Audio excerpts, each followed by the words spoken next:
Hello friends, જય શ્રી કૃષ્ણ. ધોરણ 9 સુભાષિત સપ્તકમ chapter 12 યાની કે સુભાષિતો અને સપ્ત એટલે કે સાત સુભાષિતો આપેલા છે આપણને આ પદ્યપાઠમાં. તો એ 7 સુભાષિતો આપણને કેવી રીતે જીવનલક્ષી જીવનનો માર્ગ કંડારી આપે છે એ અહીંયા પ્રસ્તુત 7 સુભાષિતોમાં દર્શાવ્યું છે. મિત્રો, આગળ જે પદ્યપાઠ ગયા એમાં સુભાષિત એટલે શું મેં તમને સમજાવ્યું હતું કે સુભાષિત એટલે કે સુભાષત ઇતિ, જેમાં સારો બોધ અને સારી ઉક્તિ છે અને જે આપણને ખૂબ સુંદર રીતે સમજાવે છે, જીવનલક્ષી શિક્ષણ, મૂલ્ય શિક્ષણ આપે છે એ સુભાષિતો. અને આ સુભાષિતો ગાગરમાં સાગર ભરી દે એવા લઘુ પદ્યો હોય છે. ગાગરમાં એટલે કે એટલું બધું વિશાળ એમાં રીતે જીવનલક્ષી મૂલ્યો, ત્યાર પછી જીવન કેવી રીતે ગુજારવું, એમાં આવતી મુશ્કેલીઓનો કેવી રીતે આપણને હલ કાઢવો, તો એ સુભાષિતો આપણને માર્ગદર્શન આપે છે. ત્યાર પછી માનવ પોતાની જીવન યાત્રામાં નીતિ અને વ્યવહારનું જ્ઞાન ધરાવી અન્ય વ્યક્તિઓ સાથે કેવી રીતે વર્તન કરવું તે પણ આપણને સુભાષિતોમાંથી જ પૂરું પડે છે. અને સાથે સાથે વસુધૈવ કુટુંબકમ યાની કે વૈશ્વિક ભાવનાના પોષક અને તોષક છે. અને ભારતીય સંસ્કૃતિના ઉદાત્ત વિચારો અને સંસ્કારો એમાં એટલા બધા ભરેલા પડ્યા છે કે એને સંસ્કારોના પ્રવાહક પણ કહેવામાં આવે છે. તદુપરાંત આપણા પૂર્વજ જે વિદ્વાનો થઈ ગયા, એમણે પોતાની દીર્ઘદ્રષ્ટિ એટલે ખૂબ લાંબુ વિચારીને મિત્રો એમને જે જીવન મૂલ્યોની પ્રાપ્તિ તેમને થઈ હતી, તો પેઢી દર પેઢી આ મૂલ્યો દરેક મનુષ્ય સુધી પહોંચે એ દરેક પેઢી ટુ પેઢી પહોંચાડવા માટે સુભાષિતોની રચના કરી. અને હાલમાં આ સુભાષિતો સંસ્કૃત સાહિત્યમાં ખૂબ વિશિષ્ટ સ્થાન ધરાવે છે. અને સાથે સાથે કોઈ પણ મનુષ્યના કોઈ પણ જાતના ભેદભાવ વગર દરેક વ્યક્તિ આદર્શ જીવન અને આનંદમય જીવન વિતાવે એની કેડી અથવા માર્ગ કંડારી આપે છે. આવા ગૌવાણગીરાના અણમોલ રત્ન સમાન 7 સુભાષિતો પ્રસ્તુત પદ્યમાં રજૂ કર્યા છે. અને એમાંથી જે બોધ મળે છે એ આપણે આપણા જીવનમાં નિષ્ઠાપૂર્વક ઉતારીએ એવો શુભ સંકલ્પ કરીએ, કારણ કે ખૂબ સુંદર બોધ આ 7 સુભાષિતોમાં આપણને આપવામાં આવ્યો છે. તો લેટ્સ ગો ટુ ધ શ્લોક ફર્સ્ટ.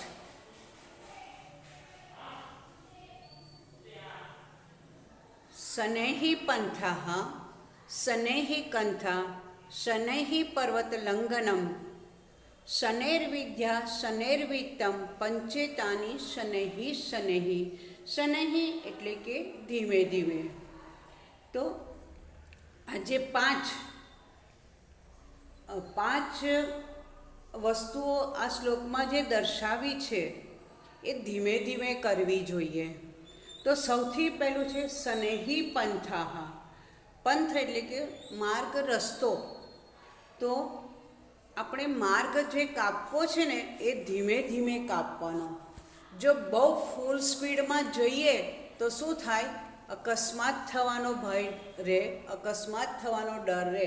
અને અકસ્માત થાય ઘણી બધી રીતે આપણને શારીરિક, માનસિક, આર્થિક બધી રીતે નુકસાન થાય.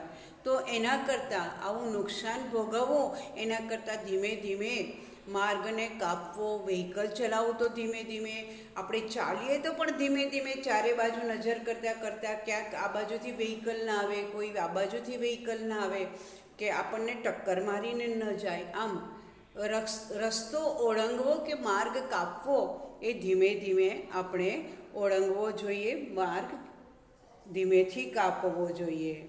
પંથાહા સનેહી, પંથા એટલે કે રસ્તો ધીમેથી કાપવો જોઈએ.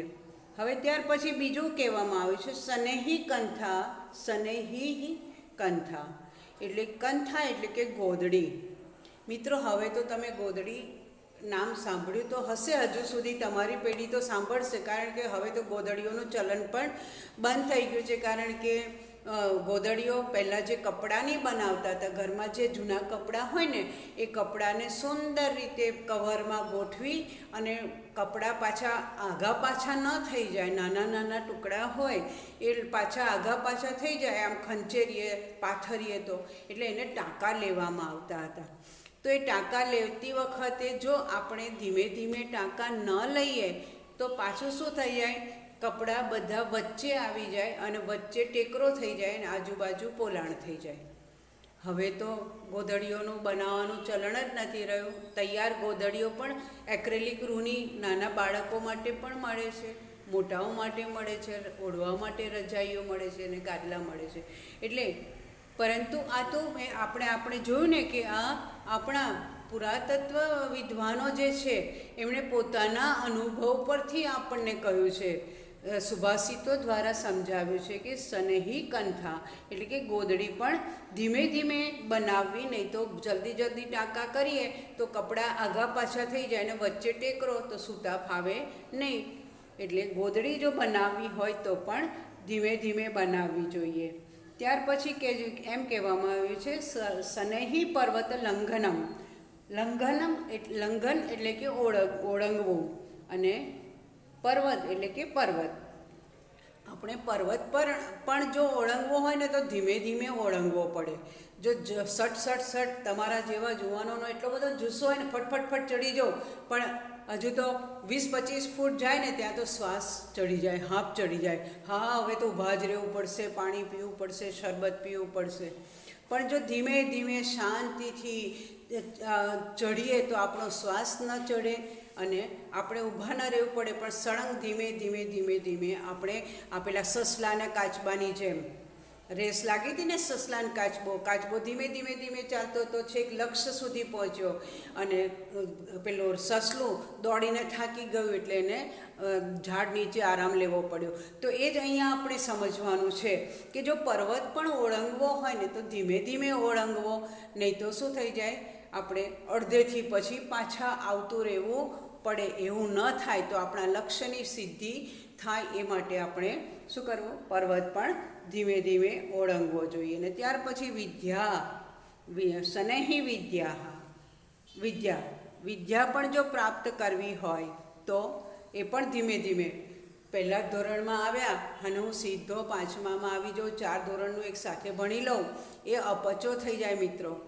બહુ ખાઈએ ને બહુ જમીએ ને તો અપચો તો થાય ને, એમ એવી રીતે બધું એકસાથે ભણી લેવું. જો અમને જ એવી ઈચ્છા હોય કે ચલો અમે જલ્દી કોર્સ પૂરો કરી દઈએ અને બધા એક પાઠનો એક જ સાથે વિડીયો એક જ બનાવીને મૂકી દઈએ, કેમ અમે એને જો લાંબો પાઠ હોય તો 3માં વિભાજિત કરીએ, 3 વિડીયો બનાવીએ છીએ, નહીં તો 2 વિડીયો બનાવીએ છીએ. કેમ કે એકસાથે બધું જ આપી દઈએ તો તમને શું છે, બધું યાદ ન રહે. એટલા માટે પણ એવું કહેવામાં આવ્યું છે કે જો વિદ્યા પણ મેળવવી હોય તો ધીમે ધીમે મેળવવી. એકદમ સીધા પહેલાંમાંથી સીધા 12 ધોરણ પાસ થઈ જવાય ન થઈ જવાય, અને એ અધૂરું અને કાચું જ્ઞાન રહે. એના કરતાં આપણે વિદ્યા પણ મેળવવી છે તો ધીમે ધીમે પ્રાપ્ત કરવી જોઈએ. અને છેલ્લે કહ્યું છે શનૈઃ વિત્તમ. વિત્ત એટલે કે ધન મેળવવું હોય ને તો પણ ધીમે ધીમે.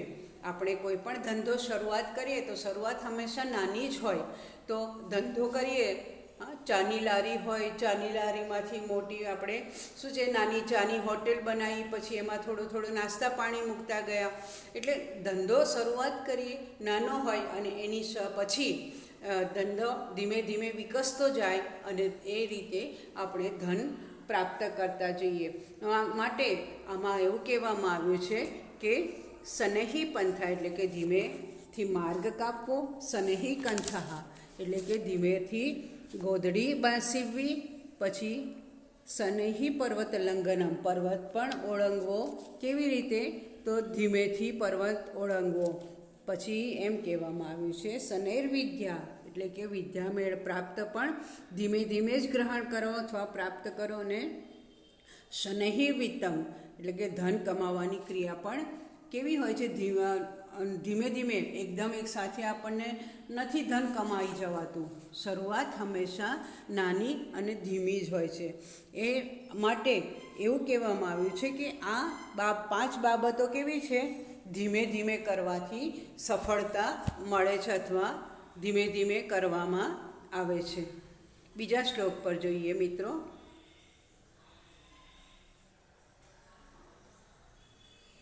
શીલમ શૌર્યમ અનાલસ્યમ પાંડિત્યમ મિત્ર સંગ્રહ અચૌરહરણીયાની પંચેતાન્ય અન્ય અક્ષયો.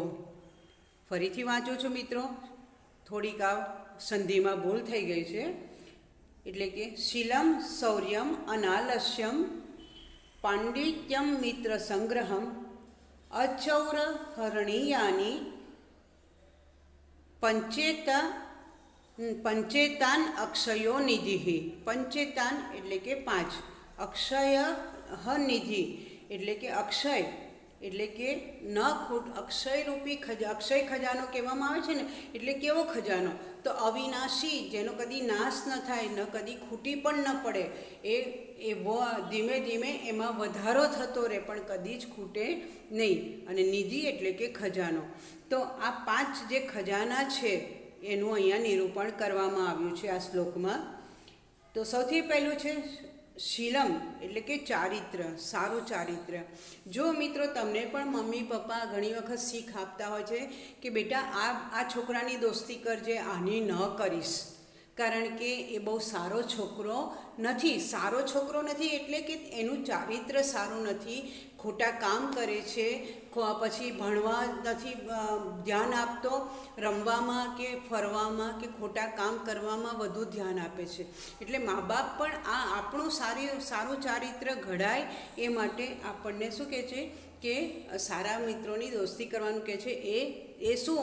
એ તમારું ચારિત્ર સારું બને, સારા મિત્રો રાખવાથી. એટલે ચારિત્ર એના માટે પણ એક સુંદર ઇંગ્લિશમાં કહેવત છે, when wealth is lost nothing is lost. ધન ગયું કંઈ વાંધો નહીં, કશું જ ગુમાવ્યું નથી. આપણું શરીર સ્વસ્થ છે, આપણું મન સ્વસ્થ છે, આપણે ફરી ધન કમાઈ શકીશું. વેન હેલ્થ ઇઝ લોસ્ટ એટલે કે શરીર સારું નથી, તંદુરસ્તી આપણી સારી નથી. સમથિંગ ઇઝ લોસ્ટ, દવા કરીશું એટલે આપણે શું થશે?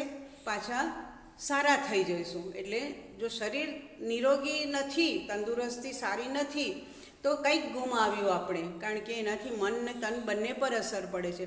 But when character is lost everything is lost. પરંતુ જ્યારે કેરેક્ટર એટલે ચારિત્ર ગુમાવ્યું, તમે બધું જ ગુમાવી દીધું છે. એવું આ સુંદર, બહુ જ સુંદર ચારિત્ર માટેની આ ઇંગ્લિશમાં પ્રોવર્બિયાની કહેવત છે. તો આ જે કહેવત છે એ જ સમજાવે છે કે ચારિત્ર ગુમાવ્યું, સમાજમાં તમારી અપકીર્તિ થઈ ગઈ. આ માણસ તો આવો છે, હંમેશા ખોટા કામ કરે છે, દોસ્તી પણ ખોટા લોકોની છે અને કોઈને મદદરૂપ નથી થતો. એક વખત સમાજમાં તમારી બદનામી થઈ ગઈ ને, એ તમારું ચારિત્ર ગુમાવી દીધું. તો ચારિત્ર ગુમાય નહીં, આપણું સારું ચારિત્ર રહે એના માટે એ કહેવામાં આવ્યું છે શીલમ એટલે કે ખૂબ તમે સારા કાર્ય કરો, બધાની સાથે સારું વર્તન કરો અને બધાને મદદરૂપ થાઓ. વિચારવાણી વર્તને સૌનો યાચું પ્રેમ. તો આપણા વિચારો, આપણી વાણી અને આપણું વર્તન બધાની સાથે એટલું બધું સારું હોય કે સૌનો યાચું પ્રેમ, દરેકનો પ્રેમ મને મળતો રહે. તો આવી રીતે ચારિત્ર એક કેવો છે? અમૂલ્ય ખજાનો છે જે કદી જ ન ખૂટી શકે.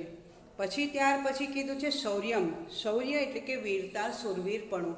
જ્યાં અન્યાય થતો હોય, હા, ત્યાં આગળ આપણે ચૂપ ન બેસી રહેવું. આપણને નથી થતો, બીજાને થાય છે, પણ આપણે ત્યાં અન્યાય થતો હોય ત્યાં ચૂપ ન બેસી રહેવું અને દેશ માટે કંઈક કરી છૂટવું. તો એનું નામ શૂરવીરપણું અથવા વીરતા. એ પણ એક બીજો આ ખજાનો જ છે આપણા મનુષ્યો માટેનો. ત્યાર પછી અનાલસ્યમ, ન આલસ્યમ એટલે કે આળસ ન કરવી, એટલે કે ઉદ્યમશીલતા, હંમેશા કેવા કાર્યરત રહેવું, એ ત્રીજો ખજાનો છે. અને ત્યાર પછી ચોથો ખજાનો છે મિત્ર સંગ્રહ. એ તો મિત્રો આપણે આગળના જ પાઠમાં વેદિતવ્યાની મિત્રાણી, મિત્રોનું આપણા જીવનમાં કેટલું મહત્ત્વ છે. તો જ્યાં આપણે આપણી દિલ ખોલીને વાત કરી શકીએ, જેને મળવાથી મન તન પ્રસન્ન થઈ જાય, એ આપણો મિત્ર. તો અહીંયા એ પણ કહેવામાં આવ્યું છે ચોથો ખજાનો છે મિત્રરૂપી ખજાનો છે. એટલે કે સોરી, એ પાંચમો છે, વચ્ચે રહી ગયું. હા, સોરી મિત્રો, કંઈ વાંધો નહીં. સારા મિત્રોનો સંગ્રહ એટલે કે આપણા મિત્રો ખૂબ સારા, હંમેશા મદદરૂપ થાય એવા, સમયે આપણી જરૂરિયાતની સમયે આવીને ઊભા રહેવા એવા મિત્રો સાથેની દોસ્તી. અને વચ્ચે જે ચોથું રહી ગયું છે પાંડિત્યમ. પાંડિત્યમ યાની કે વિદ્વતા, પંડિતાઈ, વિદ્વતા. હા, દરેકની પાસે જ્ઞાન તો હોય છે, ઘણી બધી જાણકારી હોય છે, પરંતુ એ જાણકારીને આપણે આપણી પંડિતાઈને, આપણી વિદ્વતાને બીજાના ઉપયોગમાં એનો સદુપયોગ કરીએ.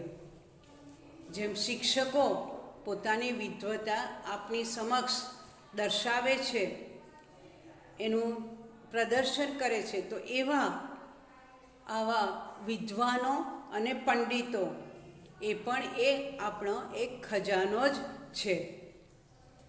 અને આ પાંચે પાંચ ખજાના એવા છે કે કોઈ આપણી પાસેથી ચોરી નથી જતું. કોઈ ચોરી શકે છે? નથી ચોરી શકતું. આપણે બહુ હોશિયાર હોઈશું, કોઈ ચોરી લેવાનું છે, આપણી પાસે પૈસો, દાગીના એ બધું હોય તો કોઈ ચોરી શકે. તો આ બધાને પાંચ ખજાના એવા છે.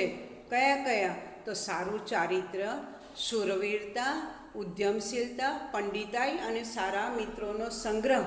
એ શું છે? તો અચૌર હરણિયાની એટલે કે ચોર જેને ચોરી નથી શકતા તેવા. ન ચૌર એટલે કે ચોર નથી, શું નથી કરી શકતા? હરણિયાની, હરણ કરવું એટલે કે ચોરી કરવી લે. તો આ પાંચે પાંચ ખજાના એવા છે કે જે ચોર તેને ચોરી ન શકે તેવી આ પાંચ બાબતો. કેવો ખજાનો છે? અવિનાશી, અક્ષય એતાની પંચ. આ પાંચ કેવા છે? અક્ષય નિધિ. અક્ષય નિધિ એટલે કે અવિનાશી ખજાનો છે, કદી એ ખજાનો ખૂટવાનો જ નથી. વિદ્યા એવી વસ્તુ છે કે તમે ભાળ શીખ્યા, તમે બીજાને આપો તો તમને વધારે ને વધારે જ્ઞાન મળતું જાય. શૂરવીરતા, તમને એક વખત થયું કે મેં મારા મિત્ર માટે આ સારું કાર્ય કર્યું, એને બચાવ્યો, તો તમને બીજો કોઈ વ્યક્તિ મુશ્કેલીમાં હશે તો તેને બચાવવાની, અને એમ કરતાં કરતાં ભાવના તમારી કેવી થશે કે મારા દેશનું રક્ષણ કરવા પણ મારી ફરજ છે. એમ આ પાંચ ખજાના એવા છે કે અવિનાશી છે, જે કદી ખૂટી શકતા નથી. ત્યાર પછી મિત્રો ત્રીજો જોઈએ, સંહતિ શ્રેયસી પૂષમ વિગુણેષ્વપી બંધુષુ તુષેહી અપી પરિભ્રષ્ટા ન પ્રરોહંતી તંડુલાહ. વિગણેશુ અપી બંધુષુ. વિગુણેશુ એટલે કે વિરોધી, એટલે વિરોધી, અને ગુણેશુ એટલે કે ગુણ ધરાવનારા. આપણે બધા દરેકનામાં ગુણ પણ છે અને અવગુણ છે, પણ કેટલાક વધુ પડતા કેવા હોય છે? નેગેટિવ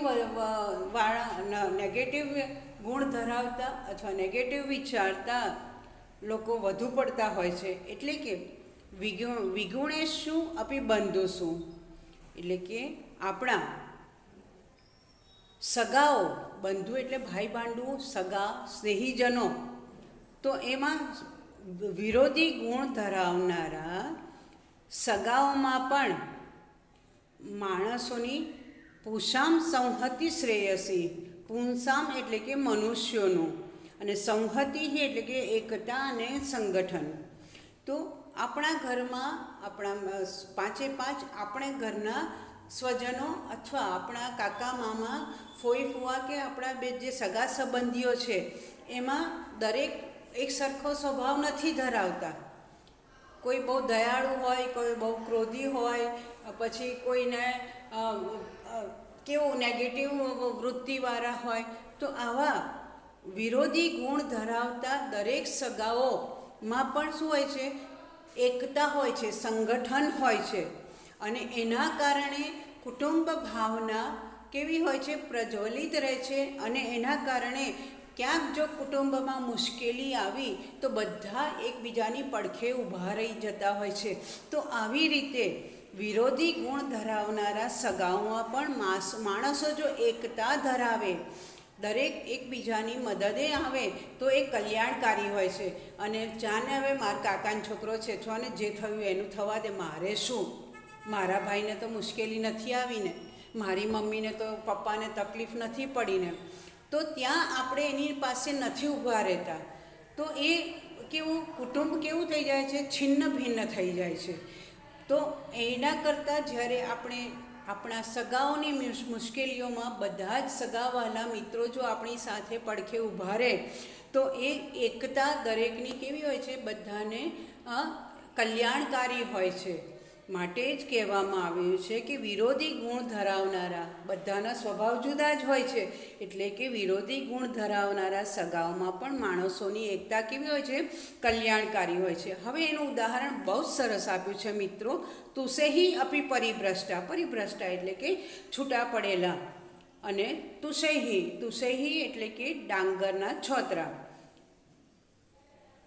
તો તુસેહી પરિભ્રષ્ટા, ડાંગરના છોતરા, જે કુસકાઓથી છૂટા પડેલા ચોખાના જે દાણા હોય છે. ન પ્રરોહંતી, પ્રરોહંતી એટલે કે ઉગતા, પ્રરોહંતી એટલે ઉગવું, અને ન પ્રરોહંતી એટલે કે ઉગતા નથી, અને તંડુલાહ એટલે કે ચોખા. તો આ ઉપરનું જે કથન છે કે વિરોધી ગુણ ધરાવનારા સગાઓમાં પણ માણસોની એકતા અથવા સંગઠન કેવું હોય છે? દરેકના માટે સુખરૂપ હોય છે. તો જેમ ડાંગર હોય ને, તો ડાંગરને જ્યારે ફરી રોપવાની હોય ને ખેતરમાં, તો એ ડાંગર સાથે ને સાથે જ રોપવામાં આવે છે. ચોખાના દાણા રોપવામાં નથી આવતા. ચોખાના દાણા રોપે ને તો કદી જ ન ઉગે. પણ એ ડાંગરના છોડા એટલે ચોખાના દાણા જો કુસકાની સાથે એટલે કે છોડા સાથે રોપવામાં આવે તો જ ઉગી નીકળે છે. તો અહીંયા બહુ સુંદર ઉદાહરણ છે કે કુસકાઓથી છૂટા પડેલા એટલે ડાંગરના ફોતરામાંથી છૂટા પડેલા ચોખાના દાણા પણ ઉગતા નથી. એટલે કે કેવા વિખૂટા પડી જાય છે. કુસકા અને ચોખા છૂટા પડે એટલે બંને વિખૂટા પડી ગયા. એટલે કે અહીંયા એકતાનું મહત્ત્વ સમજાવવામાં આવ્યું છે. એટલે ખૂબ સુંદર સમજાવ્યું છે મિત્રો. એનું ભાષાંતર જોઈએ કે વિરોધી ગુણ ધરાવનારા સગાઓમાં પણ માણસોની એકતા કલ્યાણકારી હોય છે, અને કુસકાઓથી છૂટા પડેલા ચોખાના દાણા કદી જ ઉગતા નથી. ઓકે મિત્રો, હવે આ 3 શ્લોકોના શબ્દાર્થ અને એનું ભાષાંતર જેમ મેં આગળ સમજાવ્યું છે તેમ શ્લોકના શબ્દાર્થ અને નીચે ભાષાંતર લખી જ દેવાનું. પછી લખીશું એવું નહીં, શબ્દાર્થને ભાષાંતર એક સાથે જ લખવાનું છે આગળ સમજાવ્યું છે એ પ્રમાણે મિત્રો.